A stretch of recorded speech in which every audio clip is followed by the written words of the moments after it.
Pues vamos a continuar. Ya hablé, ayer les decía que mi amigo Esaú me daba tiempo. Hoy me regaló media hora porque tengo el pasaje más largo. No es broma. Que tengo el pasaje más largo es cierto, pero que me dio media hora no es cierto. Me la quiso quitar. Voy a cambiar un poquito la forma de irlo explicando, de irlo enseñando. En la medida que vayamos avanzando, voy a ir leyendo los textos para que podamos ahorrar un poquito de tiempo. Vamos a hablar, vamos a enseñar Primera de Pedro capítulo 3, desde el verso 8 hasta el 4:19, aproximadamente capítulo y medio. Y el tema es interesante a la luz de lo que estamos viendo en el día de ayer y lo que vimos en el día de ayer y de lo que estamos viendo en el día de hoy. El hermano John Jairo hablaba acerca de la conducta dentro del matrimonio, cómo teníamos que mostrarlo. La primera parte hablaba de cómo debíamos de servir, que nos explicaba el hermano Daniel. Y ayer hablábamos acerca de la obra y ese llamado a ser santos, a ser una nación santa, en medio del sufrimiento. Lo que vamos a ver del verso 8, capítulo 3, hasta el final del capítulo 4, está relacionado con la conducta. Vamos a ver la conducta general, ya no solamente dentro de áreas específicas, sino la conducta general de un creyente. La pregunta muchas veces es, bueno, ¿y por qué hablamos de conducta? ¿No somos salvos por gracia? ¿La relación con Dios es por gracia? ¿Por la fe en la obra de Jesucristo en la cruz? Sí. Pero resulta interesante que no solo Santiago nos enseña acerca de la conducta. Pablo lo hace, Pedro lo hace y la mayor parte de la sección tiene que ver con la conducta como respuesta a la fe. Y el maestro de maestros, Jesús, también lo enseña. Es decir, la conducta debe de estar ligada a una verdadera fe. La conducta, como creyentes, no es un requisito de la salvación, pero es la evidencia tangible, es lo que nosotros mostramos de lo que Cristo ha hecho en nuestras vidas. No somos quienes para andar cuestionando la fe de alguien. Realmente no conocemos los corazones como lo conoce el Señor, pero hay una regla que sí se puede aplicar de forma general, y es que si alguien no da fruto, y Pablo en Gálatas también lo dice, el fruto del Espíritu, si alguien no da fruto, pudiera ser que realmente él no haya creído. Así que sí es necesario la conducta. Sí es necesario evidenciar en nuestras vidas una conducta conforme a la santidad de Dios que veíamos ayer. Si Dios es 100% verdad, lo que Él espera de nosotros es 100% verdad. No 98, no 97, eso es pecado. 100%.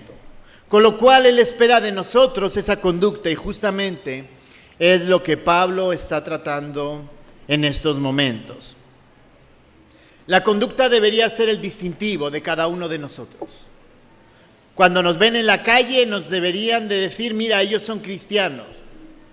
Y no solo por lo que podamos compartir verbalmente, sino porque en la forma que actuamos, en la forma que vivimos, vamos de una manera, de forma contracultural.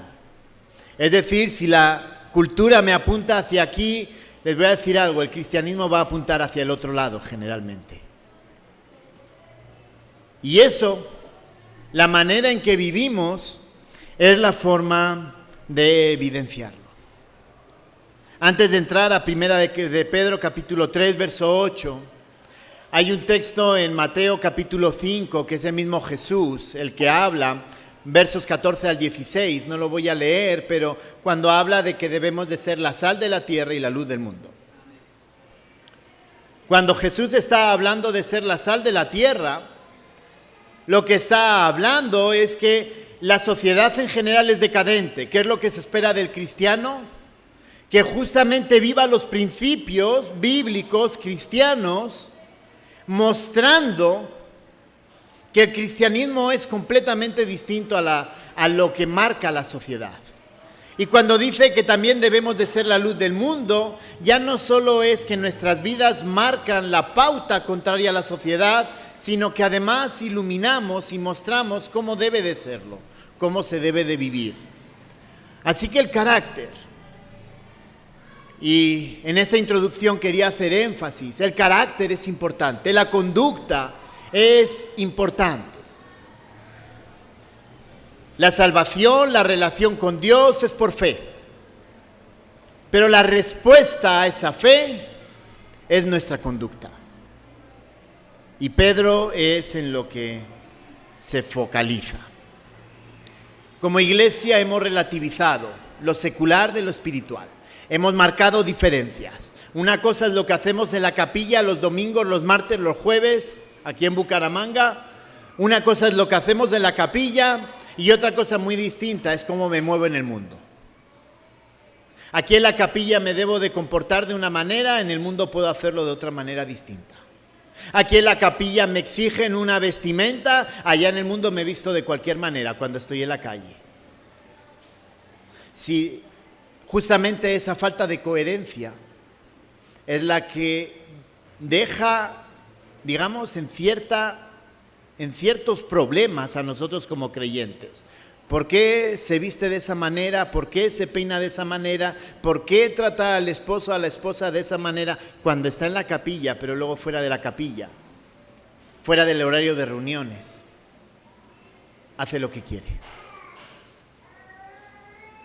La vida cristiana es consistente. No existe lo secular y lo espiritual. Eso lo metió Orígenes, siglo IV, después de Cristo. Eso fue algo que introdujo Orígenes, y si no, lean su obra. Él separaba lo secular de lo espiritual bueno, lo secular malo. Y eso lo hemos arrastrado hasta los días de hoy. Cuando vamos a ver la enseñanza, Jesús, ni Pedro, ni Pablo separan lo secular de lo espiritual. Todo es lo mismo. Todo es para agradar a Dios. Nuestra conducta es la respuesta a la fe transformadora por medio de Cristo, y nosotros entonces tenemos que vivir de manera correcta. Así que como cristianos que viven en una sociedad corrompida, debemos vivir vidas cotidianas que evidencien nuestra salvación. En primer lugar, porque nuestra vida cristiana debe de ser pública. Y cuando hablo de pública, hablo que tiene que ser en todo lugar, en todo momento, allí donde nos encontremos. Es decir, cuando esto termine el día de hoy y salgamos allá a la calle y regresemos a nuestras casas, regresemos con nuestros vecinos, regresemos al supermercado a hacer el mercado para la semana que viene, nuestra forma de vivir, esa vida pública, debe de ser de manera cristiana. Vamos a empezar con versos del 8 al 13. Capítulo 3, versos del 8 al 13. Finalmente, sed todos de un mismo sentir, compasivos, amándoos fraternalmente, misericordiosos, amigables, no devolviendo mal por mal ni maldición por maldición, sino por el contrario, bendición, sabiendo que fuisteis llamados para que heredaseis bendición, porque Él quiere amar la vida. Porque el que quiere amar la vida y ver días buenos, refrene su lengua de mal, y sus labios no hablen engaño. Apártese del mal y haga el bien, busque la paz y sígala. Porque los ojos del Señor están sobre los justos, y sus oídos atentos a sus oraciones. Pero el rostro del Señor está contra aquellos que hacen el mal. ¿Y quién es aquel que os podrá hacer daño si vosotros seguís el bien? Así que cuando vemos en esta primera parte acerca de cómo debe de ser nuestra vida pública, cómo de cristiana debe de ser nuestra vida pública, en primer lugar nos habla de tener una entrega hacia los demás. Recordemos que a los cristianos que está escribiendo Pedro, es gente que está cuestionándose, preguntándose, ¿merece la pena ser cristiano en medio de la persecución? ¿Merece la pena ser cristiano en medio del sufrimiento? ¿Merece la pena ser cristiano en medio del rechazo? Y Pedro les dice sí. Y no solamente sí, sino que háganlo público, vívanlo en todo lugar, vívalo en todo momento, teniendo una entrega completa hacia los demás. Comienza diciendo, sed todos de un mismo sentir. Cuando habla aquí, sed todos de un mismo sentir, lo que está diciendo es que todos los creyentes deben de tener el mismo entendimiento. Y la pregunta es, ¿el entendimiento de qué? De la obra de Cristo en la vida de cada uno. Cuando entendemos, y lo vamos a ver más adelante, cuando entendemos la obra que Cristo ha hecho en nuestras vidas, la respuesta a esa transformación en nosotros debería ser una respuesta pública, porque entendemos lo que Él ha hecho. Dice también que debemos de tener compasión, que debemos de amarnos fraternalmente, que debemos de tener misericordia, que debemos de ser amigables. Es decir, nuestra forma de relacionarnos es una entrega completa hacia los demás. Pero ¿qué pasa si una persona me hace daño? La respuesta normalmente es, no, ya con este no quiero saber nada. Lo que Pedro está escribiendo aquí es, sigan viviendo una vida cristiana integral. Compasión significa que en medio de las dificultades, tener el mismo corazón, la misma pasión, el mismo sentir que está teniendo la otra persona. El amor fraternal, ese es el amor que nos ayuda a resolver los conflictos. Misericordia es que cuando vemos a alguien con necesidad, lo atendemos. Y hermanos, no estoy hablando solamente dentro de la iglesia, estoy hablando con las personas que nos rodean. Y aquí termina diciendo amigables. La palabra realmente es humildes. La humildad tiene que ver con poner a los demás por encima de nosotros. Y sigue diciendo, no devolviendo mal por mal, ni maldición por maldición, sino al contrario, bendición. No lo resume, lo cierra hablando acerca de que debemos de devolver cosas buenas a pesar de que nos den cosas malas. Si se dan cuenta, lo que está planteando Pedro, lo que plantea aquí el Señor para nosotros, es que la forma de conducirnos públicamente tiene que ser buscando el bien de los demás, el bien colectivo. Les decía que cuando Jesús en el Sermón del Monte hablaba de ser sal, decía, es básicamente ser sal significa que en medio de una sociedad que los valores se corrompen, debemos vivir esos valores, ser diferentes, decirle, miren, esto es lo que realmente, cómo debemos de vivir. Y poniéndolo en palabras de Pedro, lo que nos está diciendo, lo que nos está enseñando, es que la forma en que yo debo tratar al prójimo, cualquiera que sea el prójimo, es bien por mal. A pesar de que la sociedad nos está enseñando a que si nos dan mal, nos hacen mal, nosotros debemos de devolver el mismo mal. Aplicamos la ley del ojo por ojo, diente por diente, la ley del talión. El Señor va mucho más lejos. ¿Te hacen mal? Responde con bendición. Me gusta mucho la razón que argumenta, sabiendo que fuisteis llamados para que heredaseis bendición. Y esas palabras que parecen que muchas veces las leemos así de rapidito, ¿no? Ya ha hablado de maldición, ya ha hablado de portarnos bien, devolvamos bendición por maldición. Y esas palabras como no, está como que volviendo a repetir lo mismo, no está repitiendo lo mismo. Sino nos está recordando por qué nosotros debemos de dar bendición. Porque nosotros vamos a heredar bendición. El destino de cualquiera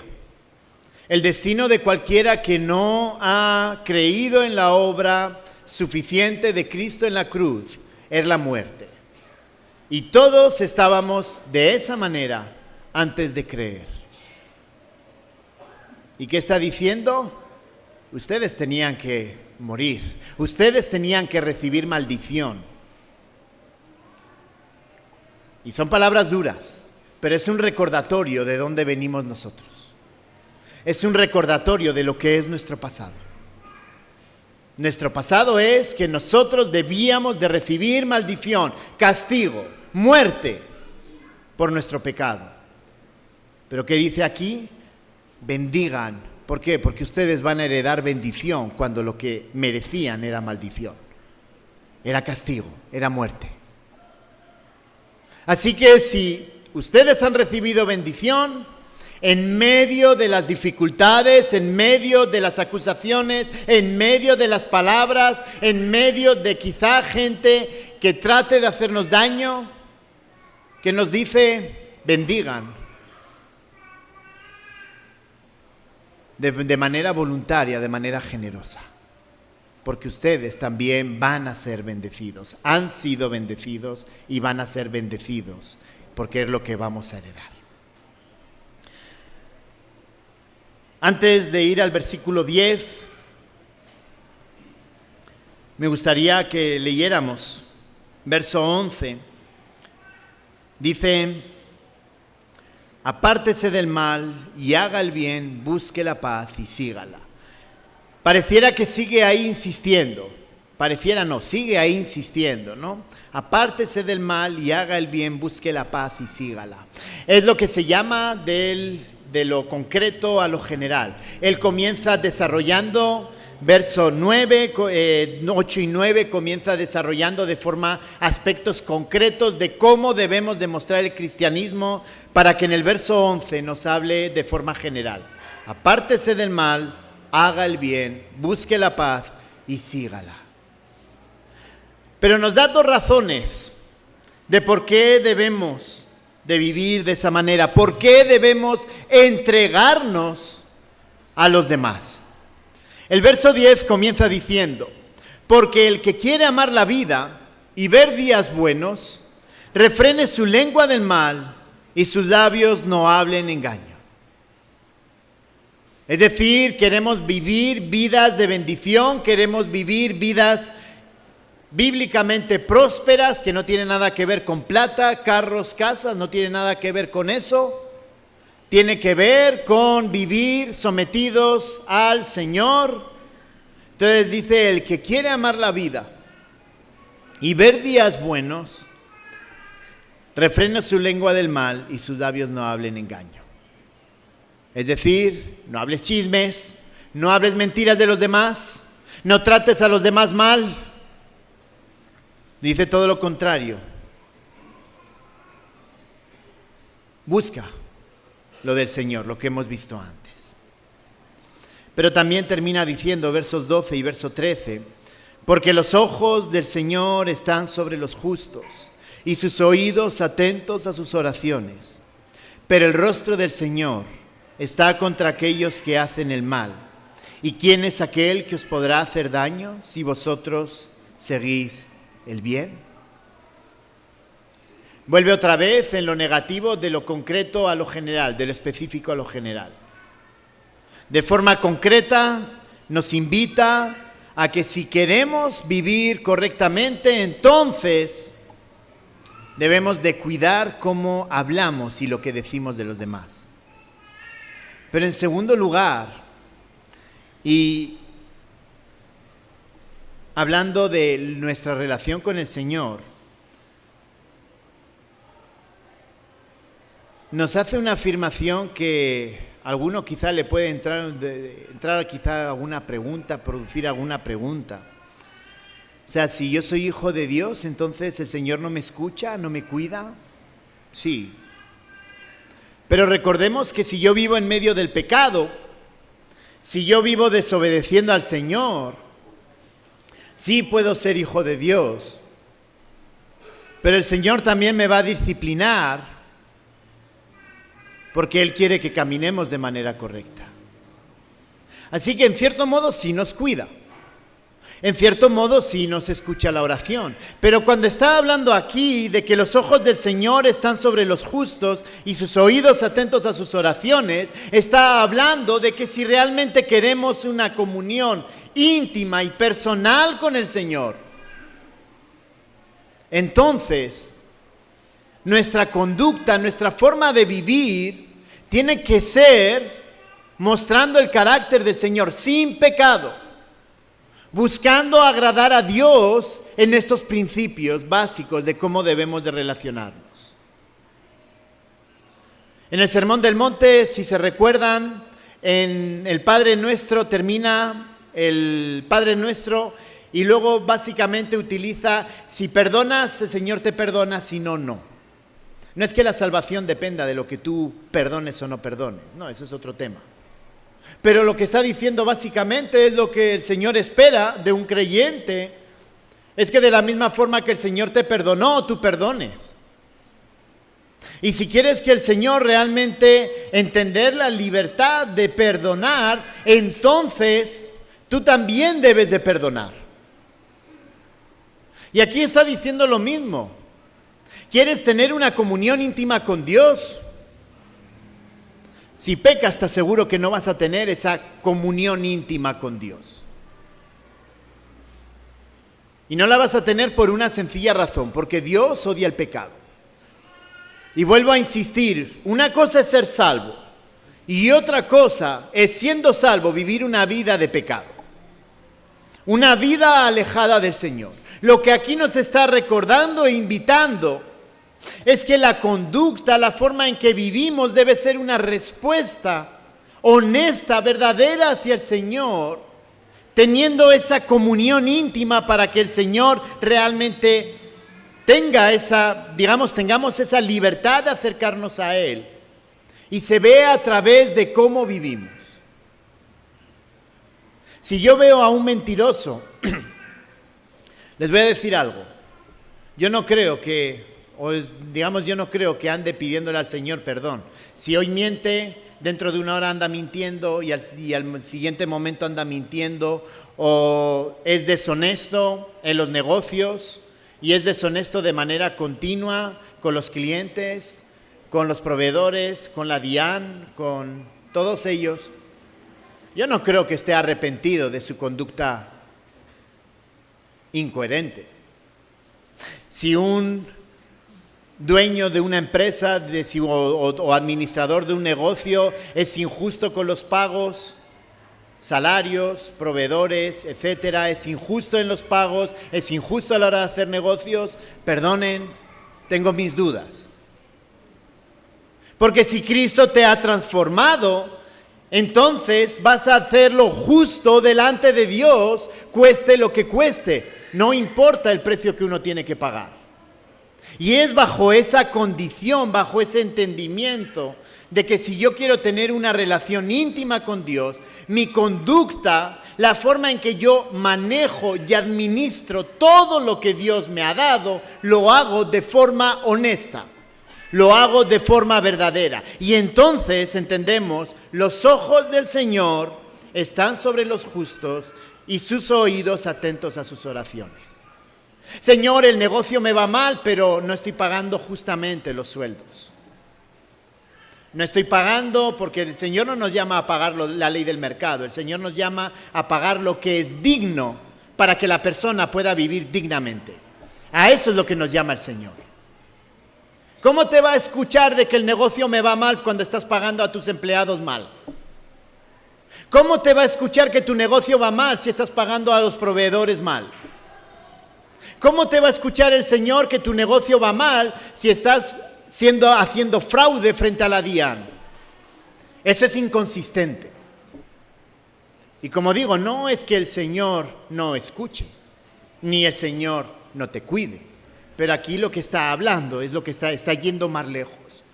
¿Quieres realmente disfrutar de esa comunión, de poder descargar completamente tus peticiones, tus necesidades, tus dudas? Entonces el llamado es a tener una conducta honesta en todas las áreas de tu vida, de manera pública. Si alguien quiere ver Mateo 5 del 3 al 19, habla acerca de las bienaventuranzas. Si alguien quiere profundizar acerca de cómo debe ser la conducta, ahí tienen varios versículos y los vimos durante los martes, los vimos. Y ahí podemos profundizar mucho más. No solamente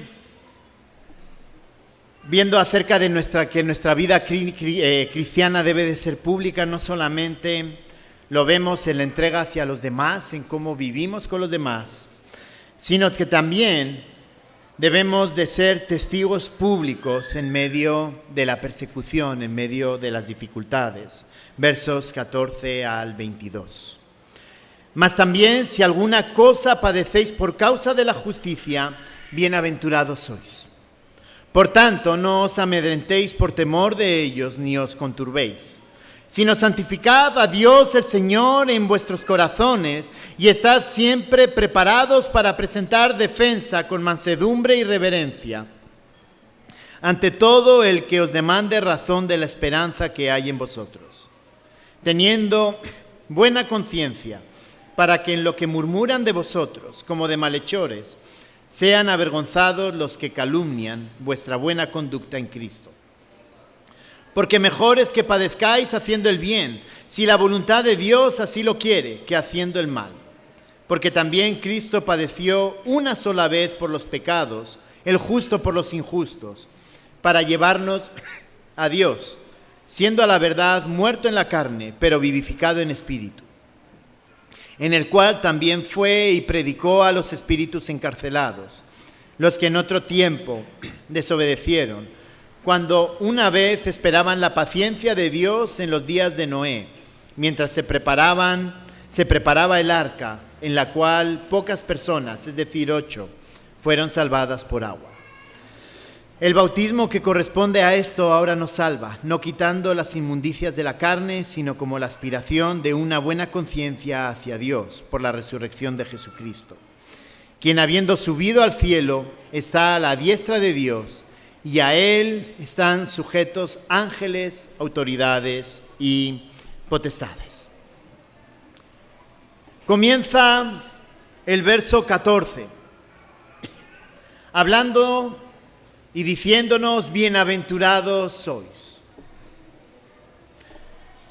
La parte del Macarios de las bienaventuranzas tenemos muchos textos.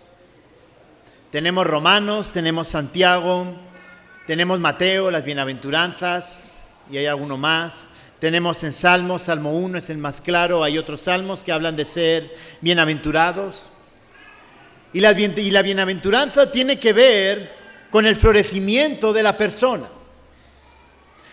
Es decir, no es como tal una bendición, no está hablando de la bendición de lo que Dios nos da a nosotros, aunque sí tiene que, digamos, la bendición es como la consecuencia final del macarismo, de la beatitud, de la bienaventuranza, sino que está hablando, cuando hablamos de bienaventurados, de la palabra macarios, está hablando de florecer, de crecer como personas. En primer lugar, para poder florecer, pues obviamente necesitamos a Cristo. Para poder florecer plenamente como personas, para poder crecer como personas, para poder ser mejores personas, en primer lugar necesitamos a Cristo. Por eso comienza verso 14, aunque lo pone en la mitad del versículo, el sujeto es vosotros sois bienaventurados. La primera parte es el complemento de vosotros sois bienaventurados. Vosotros sois bienaventurados. Vosotros floreceréis como personas. Vosotros seréis mejores personas. Dice, si alguna cosa padecéis por causa de la justicia. Tema controversial, tema que no nos gusta. Es decir, para poder crecer como personas, para poder ser mejores personas, para poder florecer como personas, necesitamos sufrir. Sí. Necesitamos sufrir. Mas vosotros, mas también sois bienaventurados si alguna cosa padecéis por causa de la justicia. Recordemos otra vez el contexto. Y el contexto es creyentes, cristianos que están pensando en echar la toalla. Echar la toalla porque ser cristiano implicaba sufrir. Ser cristiano implicaba renunciar. Ser cristiano implicaba ser rechazados. Y Pedro, en vez de decirles, no, mire, llévenla tranquila, no pasa nada, es importante ser amigos, lo que aquí está exponiendo es todo lo contrario. Mas bienaventurados sois si alguna cosa padecéis, si alguna cosa sufrís, si os hacen daño, si os maltratan, si hablan mal de ustedes, por causa de la justicia. Y no de cualquier justicia. Estamos hablando de vivir una vida pública, una vida íntegra, que responde al llamado santo del Señor. Más bienaventurados sois. Bienaventurados sois. Vais a crecer, vais a ser mejores personas. Hoy día es todo lo contrario. ¿Quieres crecer como persona? Evita conducirte correctamente, vive como vive el mundo. Lo que plantea Pedro es contracultural. Va contra lo que pensamos hoy día. Quiere realmente crecer, vive la justicia y si te rechazan, te critican, hablan mal de ti, dicen mentira, te dejan de lado, te echan del trabajo, no pasa nada. Eres bienaventurado. Pero hermano, esta mañana leía el periódico. Creció un 11.7% la tasa de desempleo. Está complicado encontrar empleo. ¿Cómo voy a perder mi empleo? No, es preferible, no, cedo en esto y así mantengo. Y hermano, así también puedo dar la ofrenda. A Dios no le importa tu ofrenda si la ofrenda está mal ganada. Si has tenido que hacer trampa, mentir para poder dar la ofrenda, perdonen, eso a Dios no le importa. A Dios lo que le importa en primer lugar es tu corazón. Y si tienes que renunciar a un trabajo, porque lo que estás haciendo es indebido, quien te sostiene es Dios. Quien te va a dar un trabajo digno es Dios. Quien va a sostener a tu familia es Dios. A Dios no le importa la ofrenda si está mal ganada. A Dios lo primero que le importa es tu corazón. Y por eso comienza diciendo, más bienaventurados sois. Más bienaventurados sois. Si hacemos las cosas correctamente. Luego continúa verso 14, diciendo, por tanto, no os amedrentéis, no os acobardéis por temor de ellos, ni os conturbéis. Conturbar es tener temor de ellos. No tengan miedo. No tengan miedo de ellos. En medio de vivir justamente en medio de la injusticia. Dice, sino santificad a Dios el Señor en vuestros corazones y estad preparados para presentar defensa con mansedumbre y reverencia ante todo el que os demande razón de la esperanza que hay en vosotros. ¿Que piensas que te va a pasar algo malo por hacer lo correcto delante del Señor? No tengas miedo. Porque entonces ahí es donde está la medida, mi medida de quién es Dios. Si le tengo más miedo a mi jefe que a Dios, ahí es donde está la medida de dónde está tu cristianismo y mi cristianismo. Que dice, hagan lo justo, que les van a perseguir, no importa, hagan lo justo. No tengan miedo de lo que puedan hacerles ellos a ustedes. Dice, sino santificad a Dios. Debemos demostrar con nuestra vida lo santo que es Dios, lo perfecto que es Dios, lo justo que es Dios, lo verdadero que es Dios, lo amoroso que es Dios, lo todopoderoso que es Dios.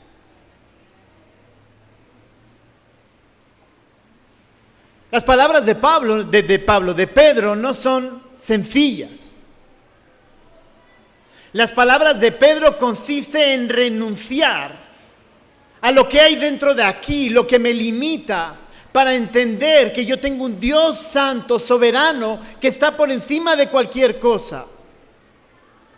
Y Él pide que yo viva de esa manera como un hijo de Dios.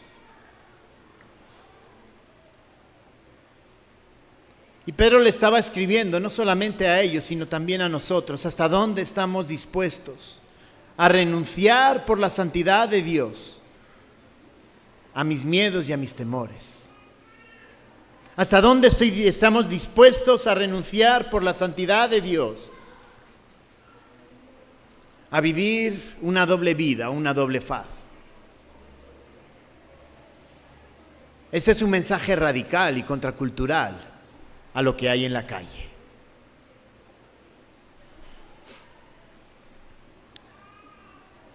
Cuando dice, y lo utilizamos para eso que se llama la apologética, presentar la defensa, dice, estad siempre preparados para presentar defensa con mansedumbre y reverencia ante todo aquel que os demande razón de la esperanza que hay en vosotros.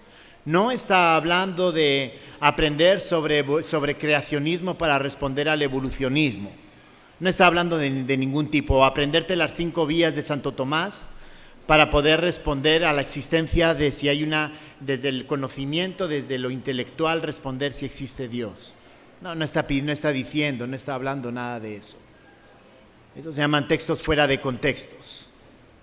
Lo que está diciendo aquí es que debemos de estar dispuestos a vivir esa justicia, a vivir públicamente esa justicia. Si alguien está preguntando, oiga, ¿y usted por qué vive de esa manera?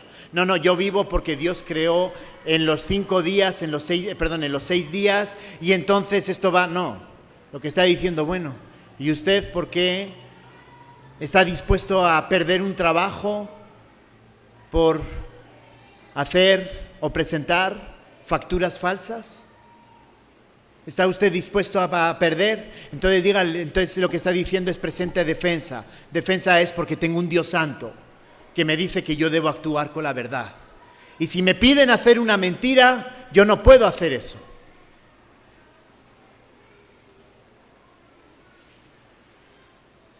Hoy día el amor libre, ¿no? Estás con una, pero puedes estar con 5 más a la vez. Y mientras no se enteren y no se conozcan entre ellas, no pasa nada. Y si tienes la oportunidad, el mundo dice aprovecha. El mercado es amplio. Hay variedad. Y cuando hablaba el hermano John Jairo antes acerca del matrimonio, lo que le estaba diciendo es, oigan, ustedes como matrimonio deben de ser ejemplares. Una sola esposa, que la tratas con amor, la tratas con cariño, te preocupas por ella, la tratas como a vaso más frágil. ¿Eso es contracultural? ¿O no? Pues justamente es lo que está hablando aquí de presentar respuesta. ¿Por qué vivimos de manera diferente? Porque tenemos un Dios santo. ¿Por qué lo hacemos de manera distinta? Porque tenemos un Dios santo. ¿Por qué perdonamos al hermano que más tenemos aquí dentro de la cabeza? Que si fuera por nosotros diríamos las palabras de Pedro, ¿no? Caiga fuego sobre ellos. El fuego lo consuma.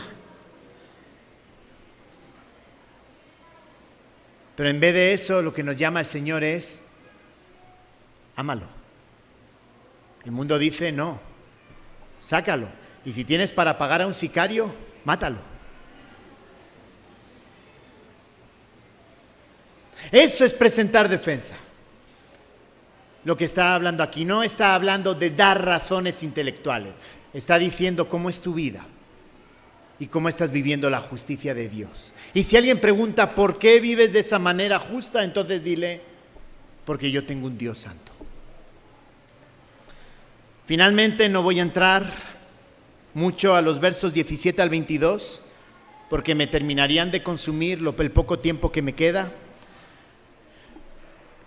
Cuando habla acerca de, porque mejor es que padezcáis haciendo el bien, si la voluntad de Dios así lo quiere, que haciendo el mal, porque también Cristo padeció una sola vez por los pecados, el justo por el injusto, para llevarnos a Dios, siendo a la verdad muerto en la carne, pero vivificado en espíritu, en el cual también fue y predicó a los espíritus encarcelados, los que en otro tiempo, etc. No voy a entrar, porque eso sería un tema aparte. Pero básicamente de forma general, y por eso digo no voy a entrar a ese tema, si alguien quiere luego durante el almuerzo que nos sentemos a discutir de estos versículos, con mucho gusto me siento a hablar. Pero básicamente está comparando lo que Cristo sufrió con lo que Él nos exige a nosotros que suframos. ¿Por qué? Porque Cristo recibió la gloria del Señor, obedeciendo completamente a Dios, yendo en contra de lo que el mundo mandaba. El mundo le hubiera mandado, escápate. ¿Quieren matarte? No vayas a Jerusalén. Como diríamos en España, pon pies en Polvorosa, ¿no? Allá por ahí, un pueblito. Polvorosa es un pueblito. Entonces pon pies en Polvorosa es tan desconocido que nadie sabe ni siquiera dónde ubicarlo. Ni yo lo sé tampoco. Y eso que sé que es un pueblito. Lo lógico hubiera sido, no, ¿para qué vas a morir? No, vive la vida tranquilo, Jesús. Pero Él obedeció hasta el final y el Señor lo glorificó. Él sufrió hasta el final y el Señor lo glorificó. Y la invitación para nosotros es exactamente la misma. En segundo lugar, hemos visto que como cristianos que viven en una sociedad corrompida, debemos vivir vidas cotidianas que evidencien nuestra salvación. Hemos dicho en primer lugar porque nuestra vida cristiana debe de ser pública. Y en segundo lugar, porque la obra de Cristo nos ha transformado. Versos del 1 al 19. Hermano Esaú, yo ya le aviso que le voy a tomar 10 minutos, así que puede ir a por la campana, pero no, yo voy a intentar acortarlo para que podamos, pero me gustaría que pudiéramos ver esta parte, porque es la respuesta a la primera parte.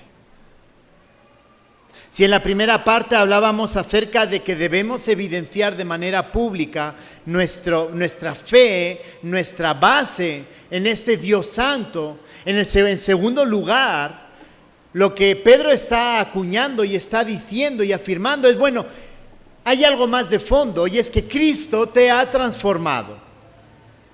Versos del 1 al 6. Puesto que Cristo ha padecido por nosotros en la carne, vosotros también armaos del mismo pensamiento, pues quien ha padecido en la carne terminó con el pecado, para no vivir el tiempo que resta en la carne, conforme a las concupiscencias de los hombres, sino conforme a la voluntad de Dios.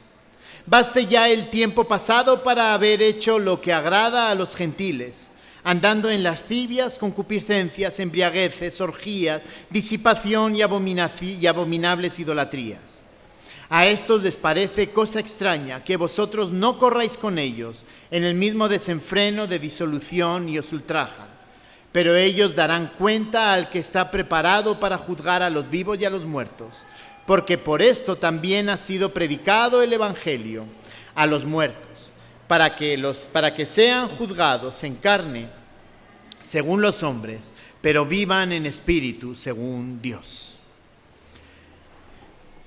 Estos 6 versículos, verso 1 al 3, comienza hablando de la obra transformadora de Cristo que Él nos ha hecho. Puesto que Cristo ha padecido por nosotros en la carne, vosotros también armaos del mismo pensamiento. Si Cristo ha sufrido, ya sabes cuál es tu camino. Si pensabas que el cristianismo era alegría y fiesta, amigo, se equivocó de lugar. Si Cristo sufrió, nuestro camino es el sufrimiento. Y una de las cosas que debemos de evaluar, y los primeros padres de la iglesia era uno de los parámetros con los que ellos escribían, es que un creyente que no sufría lo que hacían era cuestionarlo si realmente era cristiano o no. ¿Por qué? Porque alguien que vive con integridad el cristianismo automáticamente sufre rechazo. Y hermanos, a veces incluso dentro de la propia iglesia. Porque evidenciar el verdadero carácter del Señor no va a gustar a la gente. Prefieren una mentira piadosa, entre comillas piadosa, prefieren una mentira que la verdad. Aunque luego ya saben que es mentira, pero queda más bonito para el oído. Prefieren hacer las cosas a su manera que hacerlas correctamente. Porque si las hago a mi manera, entonces puedo competir contra los demás. Porque si hago los negocios de mala manera, quizá puedo volverme un negocio importante. Y me importa más eso que lo que el Señor aquí ha hecho. Ah, no, es que hacer las cosas bien me va a llevar a sufrir. Decir la verdad me va a llevar a sufrir. Amar al hermano me va a llevar a sufrir. Porque estoy abierto, si amo al hermano estoy abierto a que me la vuelva a hacer. Pues eso es lo que quiere el Señor. Porque el Señor te amó, murió en la cruz por ti. Tú dices que creíste en Él y sigues repitiendo y haciendo lo mismo vez tras vez, y el Señor te sigue amando vez tras vez y no cambia el amor por ti. Y si piensas que no sufre cuando nos ve pecar, estamos equivocados. Cuando Él nos ve pecar, sufre. Sufre porque esa comunión queda rota, no la salvación, la comunión. Porque Él espera de nosotros, Él espera que vivamos la santidad como Él la está viviendo. ¿Por qué? Porque somos su Hijo. Porque Él murió y nos transformó a todos nosotros. Y además no solo eso, que Cristo haya vencido el pecado, sino el cambio debe ser radical. Para no vivir el tiempo que resta, es decir, desde que tomaste la decisión de decir que Jesucristo era tu Señor hasta el final, dice, para no vivir el tiempo que resta conforme a las concupiscencias de los hombres. Y verso 3 nos dice cuáles son las concupiscencias: embriagueces, lascivias, orgías, disipación, abominación, todos los pecados que se te puedan ocurrir. Dice, Él murió por ti, Él sufrió por ti, para que desde el momento que tú dijiste, sí Señor, tú eres mi Señor, no volvieras a vivir de esa manera. Así que si piensas que el Señor no sufre cuando volvemos a los viejos caminos, estamos equivocados. No solamente sufre, sino que también Él no quiere que volvamos.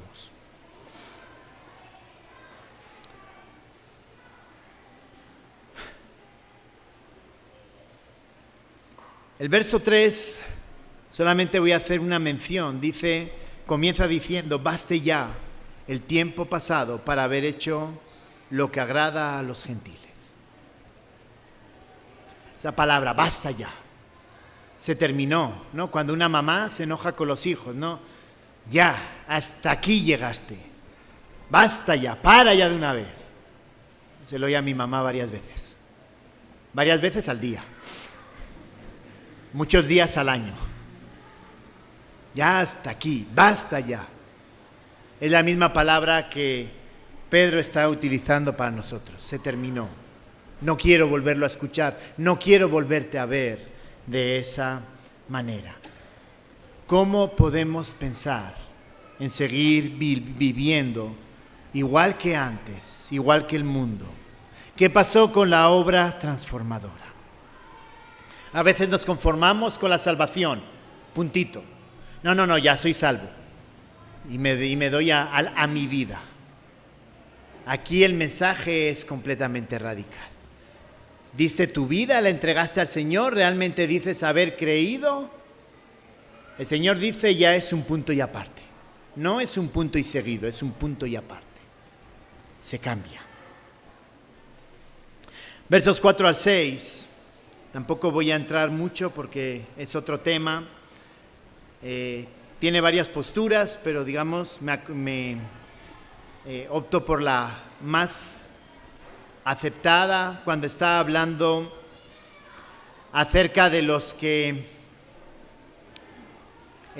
han creído, pero comienza hablando de los que no creen. Dice, a los que no creen les parece cosa extraña que vosotros no corráis con ellos. Y en el mismo desenfreno os ultrajan. Y dice, pero ellos darán cuenta al que está preparado para juzgar. Es decir, lo que escuchemos de los demás no nos debe de importar. Ellos ya tienen su recompensa. Pero Pedro está escribiendo un poco más y dice, y muy probablemente es que haya habido cristianos que por esa persecución hayan muerto. Y él dice, porque por esto también ha sido predicado el evangelio a los muertos, ¿no? A los que murieron. Más que ha sido predicado, fue predicado, es el verbo correcto. A los muertos, para que sean juzgados en carne, es decir, hayan recibido el castigo, el juicio, por haber caminado diferente, pero dice, pero vivan en espíritu según Dios. Es decir, aquellos que murieron a causa de la persecución, aquellos que murieron hasta el final, honrando la santidad de Dios, honrando la acción transformadora de Dios, Dios los va a vivificar, Dios les ha dado vida. Así que le está diciendo, mira, hay gente que ha muerto por causa del evangelio, toma ejemplo y vívelo de esa manera. Entonces, hablando de, en primer lugar, Cristo nos ha transformado y esa es la obra que Él nos ha hecho con nosotros y quiere un cambio radical. Pero no solamente habla de la obra transformadora, sino también de la vida transformada por Cristo. Del 7 al 11 vuelve a repetir y nos enumera un grupo de acciones que obviamente se espera de una vida transformada. Mas el fin de todas las cosas se acerca. Sed sobrios, velad en oración, tened entre vosotros ferviente amor. Dice, porque el amor cubrirá multitud de pecados. Hospedaos los unos a los otros sin murmuraciones. Y hablan las dos primeras de un llamado a servir a los demás. La sobriedad tiene que ver con un autocontrol sobre las emociones, sobre las pasiones. Dice orar, algo que la verdad no nos gusta mucho. A veces no creo que digamos es una pérdida de tiempo, pero creo que a veces en cómo lo expresamos, creo que lo consideramos una cuestión secundaria. Y dice, velad en oración, estás constantemente orando. Hospedaos los unos a los otros. Y el hospedaje no es solamente tener la puerta de tu casa abierta, sino también ante una necesidad, estar atento a esas necesidades que vemos. Y no solamente, como les digo, es un llamado a servir a los demás, sino que también es un servicio a través de los dones.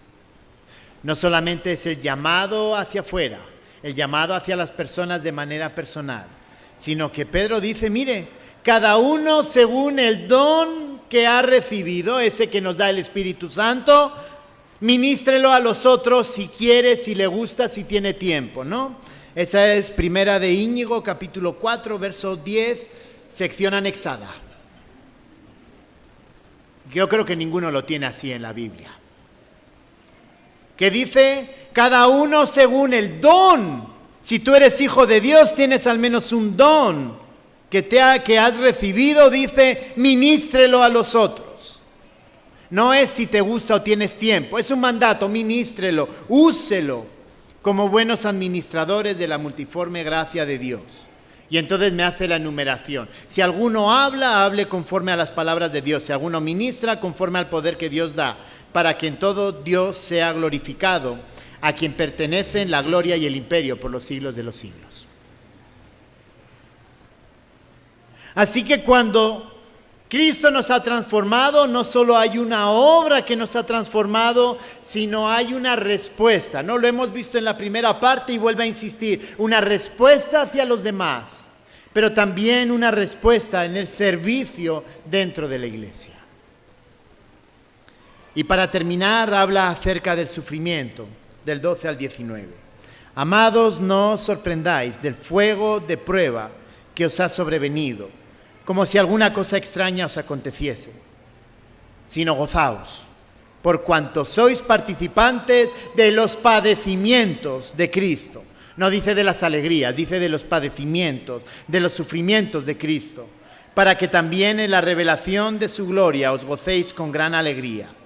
Si sois vituperados por el nombre de Cristo, sois bienaventurados. Otra vez, la palabra Macarios, bienaventurados. Si sois insultados, quiere decir que ustedes se están volviendo mejores personas, están floreciendo como personas, si a ustedes los insultan, porque el glorioso Espíritu de Dios reposa sobre vosotros. Son tan diferentes que la gente se burla, se ríe de ustedes, los insulta, pero entonces son bienaventurados, porque realmente están viviendo conforme a lo que el Señor dice. Ciertamente de parte de ellos Él es blasfemado, pero por vosotros es glorificado. Así que ninguno de vosotros padezca como homicida o ladrón o malhechor o por entrometerse en lo ajeno. Pero si alguno padece como cristiano, no se avergüence, sino glorifica a Dios por ello. Porque es tiempo de que el juicio comience por la casa de Dios. Y si primero comienza por nosotros, ¿cuál será el fin de aquellos que no obedecen el Evangelio de Dios? Y si el justo con dificultad se salva, ¿en dónde aparecerá el impío y el pecador? De modo que los que padecen según la voluntad de Dios encomiendan sus almas al fiel Creador y hagan el bien. Así que en primer lugar el sufrimiento por Cristo es un privilegio. Versos 12 al 14, ¿no? No os sorprendáis del fuego de la prueba. Gozaos por cuanto sois partícipes, le voy a cambiar la palabra, de los sufrimientos de Cristo. ¿Sufrimos? Véanlo como un privilegio. Si sufrimos por causa de vivir en la santidad del Señor, considerémoslo un privilegio, no una maldición. Quiere decir que estamos caminando por el camino correcto. En segundo lugar, el sufrimiento por el pecado como una maldición. Dice, si sois vituperados por el nombre de Cristo, sois bienaventurados. Dice, así que ninguno de vosotros padezca como homicida o ladrón o malhechor o por entremeterse en lo ajeno. Pero si alguno padece como cristiano, no se avergüence. ¿Sufres porque robaste y te fuiste a la cárcel? No lo consideres una bendición. ¿Sufres porque hiciste lo honesto y eso te costó el puesto de trabajo? ¿Eso te está costando el tener que perdonar a un hermano y tratarlo con amor, ver por sus necesidades? ¿Te está tocando compartir de lo que Dios te ha dado para ayudar a otras personas que tienen necesidades?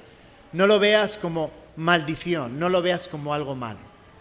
Velo como algo bueno. Pero finalmente vemos que el juicio es por parte del Señor. Dice, si el justo con dificultad se salva, ¿en dónde aparecerá el impío y el pecador? De modo que los que padecen según la voluntad de Dios encomienden sus almas al fiel Creador. A modo de resumen, realmente nosotros vivimos una vida con una conducta intachable que muestra ese carácter transformado por la obra de Cristo en la cruz. Esa es la pregunta en todos estos versículos. ¿Realmente estamos viviendo de acuerdo a lo que el Señor nos ha llamado? ¿Estamos sufriendo por vivir de manera íntegra, de manera honesta, de manera santa, como el Señor lo está diciendo? Si lo estamos haciendo, si estamos sufriendo por causa de ello, si estamos tomando la decisión que nadie tomaría, entonces, hermanos, estamos en el camino correcto. Estamos viviendo un evangelio completo, no solamente el acto de creer, sino una vida de acuerdo a la santidad de Dios. Nos conducimos, vivimos de manera correcta. Si en la reflexión de este tiempo, de esta hora, nos hemos dado cuenta de que estamos lejitos, de que más que pensar en el Señor, en agradar a Dios, pienso en agradar a los que me rodean para recibir su aplauso, estamos lejos. La justicia interna busca agradar a Dios. La justicia aparente busca agradar al hombre. ¿Qué es lo que estamos dispuestos a hacer? Oremos. Gracias, bendito Señor, porque tu palabra es clara. Tu palabra nos enseña que necesitamos vivir esa justicia. Señor, decimos haber creído y entonces ayúdanos, Señor. Ayúdanos, motívanos. Ayúdanos a sufrir por causa del Evangelio. Ayúdanos a hacer las cosas de acuerdo a tu santidad, como tú quieres. Señor, sabemos que estamos lejos en muchas áreas, pero te pedimos que tú nos ayudes a vivir de manera honesta, de acuerdo a lo que hemos escuchado hoy. Y Señor, si alguno de aquí no es tu hijo todavía, Señor, solo tú puedes tocarle el corazón, realmente tú puedes darle el entendimiento de que vivir una vida externa de justicia no sirve para nada, que aparentar no sirve para nada, lo que importa es el corazón. Señor, solo tú puedes transformarla, solo tú puedes darle el entendimiento necesario para comprender que tú eres el Señor y el único que puede dar sentido a la vida. Te lo pedimos en el nombre de Cristo Jesús. Amén.